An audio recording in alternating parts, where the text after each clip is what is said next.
पहले भाग में हमने देखा कि किस तरह पुलिस तलाशी के लिए मंदिर मार्ग पर पहुंची, कहां उन्हें एक फोटो मिला। शुरू करते हैं अगला पार्ट। काफी देर तलाशी लेने के बाद पुलिस को वहां कुछ नहीं मिला, जिसके बाद पुलिस अर्जुन की तलाश में लग गई। अर्जुन के ऑफिस में पता किया गया तो बताया गया कि वह हत्या के समय अपने ऑफिस में एक महत्वपूर्ण मीटिंग में था, जिसके गवाह उसके कर्मचारी भी हैं। यह सुनकर पुलिस टीम उलझन में पड़ गई।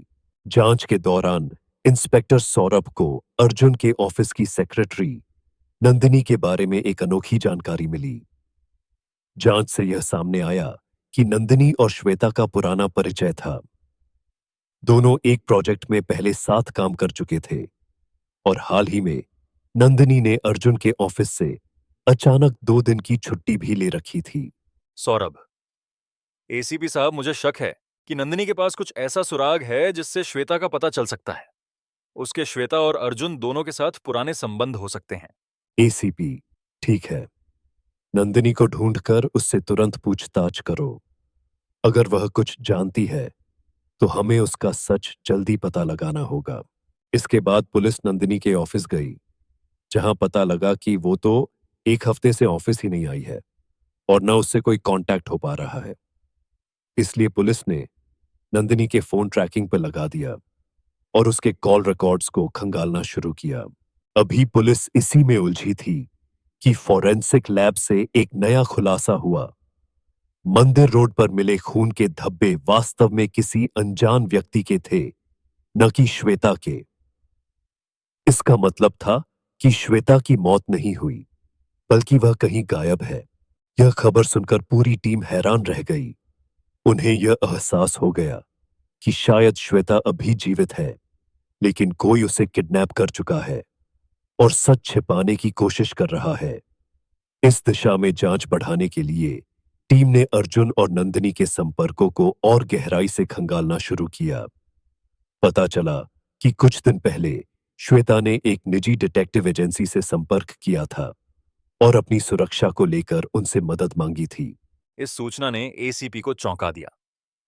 एसीपी, अगर श्वेता किसी साजिश का शिकार थी तो उसने पुलिस को जानकारी देने के बजाय एक प्राइवेट डिटेक्टिव को क्यों बुलाया? जरूर वह किसी से डर रही थी। डिटेक्टिव एजेंसी की जानकारी मिलने पर टीम ने वहां जाकर जांच की। एजेंसी से पता चला कि श्वेता को लगातार धमकियां मिल रही थी और वह एक खास व्यक्ति के बारे में सबूत इकट्ठा करने में लगी हुई थी। यह व्यक्ति कोई और नहीं बल्कि अर्जुन था, जो अपने अतीत के कई राज छिपा कर रखे हुए था। एजेंसी के मालिक ने बताया कि श्वेता ने कुछ फोटो और एक सीडी सबूत के रूप में उनके पास जमा की थी, लेकिन श्वेता के गायब होते ही वह सबूत भी गायब हो गए। इंस्पेक्टर अरुण, सर मुझे शक है कि अर्जुन को श्वेता की किसी योजना का पता चल गया था और शायद इसी वजह से उसने श्वेता को किडनैप किया है।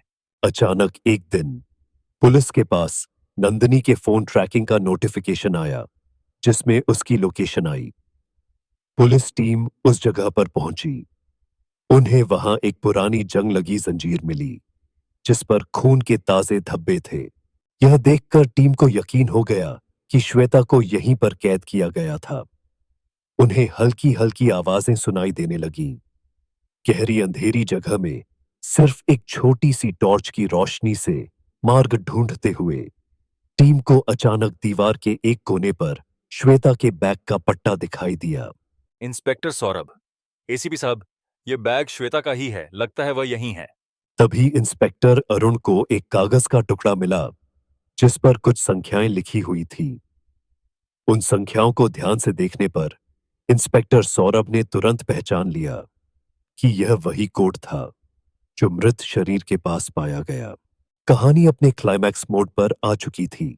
सभी सावधान हो गए। तभी एक परछाई धीरे धीरे बाहर निकली। उसे देखकर सब हैरान थे। यह नंदिनी थी, जिसने श्वेता को यहां किडनैप करके रखा हुआ था। श्वेता को वहां से छुड़ाया गया और फिर जैसे ही श्वेता ने सच बताना शुरू किया, तो सारी कहानी खुलती चली गई। इसके बाद अर्जुन को भी उसके एक दोस्त के यहां से गिरफ्तार कर लिया गया। पता यह चला कि अर्जुन और उसके दोस्त विक्रम ने साथ मिलकर एक अवैध मानव तस्करी रैकेट चला रखा था। इस रैकेट का शिकार अधिकतर नई अभिनेत्रियां और मॉडल्स होती थीं, जिन्हें बड़े बड़े वादे कर फंसाया जाता था। श्वेता ने इस रैकेट की कुछ तस्वीरें और वीडियो जुटा लिए थे, जिसमें विक्रम और अर्जुन खुद शामिल थे। इसी बीच अर्जुन और विक्रम के बीच इसी रैकेट के काम को लेकर पैसों की बात बिगड़ गई, जिसमें अर्जुन ने विक्रम के 50 लाख रुपए गबन कर लिए, जिससे ये दोनों एक दूसरे के दुश्मन बन गए। अर्जुन ने विक्रम से बदला लेने की ठानी और श्वेता के साथ मिल गया।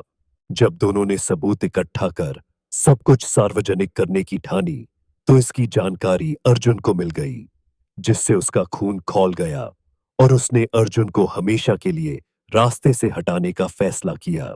एसीपी ने अर्जुन से कहा, बताओ, वो आदमी विक्रम ही था जिसको तुमने उस बिल्डिंग के 10वें फ्लोर पर मारकर उसको हादसा दिखाने की कोशिश की। अब तुम्हारा भांडा फूट चुका है, हमें सच सच बता दो। अर्जुन: हाँ सर, उस रात बहुत ही सफाई से मैंने ही अर्जुन को मारा था, क्योंकि वो श्वेता के साथ मिलकर मेरा बिजनेस बंद करना चाहता था। लेकिन मुझे नहीं पता था कि पुलिस मुझे ढूंढते हुए यहां तक पहुंच जाएगी। मुझसे बहुत बड़ी गलती हो गई है, मुझे माफ कर दीजिए। एसीपी ने कहा, तो यही वजह है कि तुम श्वेता के पीछे पड़े थे और उसे किसी भी कीमत पर चुप कराना चाहते थे, ताकि तुम्हारा काला धंधा चलता रहे। तुमने जुर्म किया है, इसलिए तुम्हें जेल तो होगी। तुम्हें पता नहीं है कि कानून जब अपनी पर आए तो बड़े से बड़े अपराधी को भी ढूंढ कर निकाल लेता है। अब पड़े रहना सलाखों के पीछे और जेल में सारी उम्र चक्की पीसना। और श्वेता, तुम एक औरत होकर इसके साथ मिल गई, सिर्फ थोड़े से पैसे के चक्कर में। शर्म आती है मुझे तुम पर। तुम्हें भी कानूनी कार्यवाही के बाद सजा मिलेगी, तब तक तुम्हें भी गिरफ्तार किया जाता है।